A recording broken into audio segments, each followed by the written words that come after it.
దేవుడి మీద నమ్మకం పెట్టుకోవడం మంచిది, చాలా ముఖ్యం. కానీ సహవాసములో ఒకరి మీద ఒకరు నమ్మకం పెట్టుకోవడం చాలా ముఖ్యం.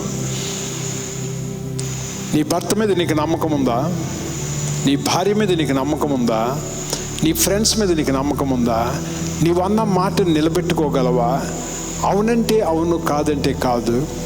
మాట ఇచ్చి మాట మీద ఉండగలవా? నీ ఫ్రెండ్కి నీ మీద నమ్మకం ఉందా? వీడికి మాట ఇచ్చానో ఆ మాట ప్రకారమే ఉంటాడు అని.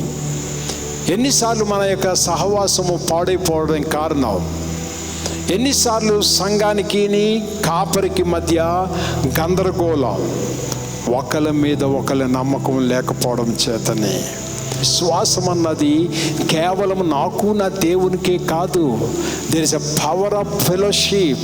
సహవాసములో విశ్వాసం ఉండాలి, ఒకరి మీద ఒకరికి విశ్వాసం ఉండాలి, ఒకరి మీద ఒకరికి నమ్మకం ఉండాలి. సహవాస శక్తి ఉండాలి.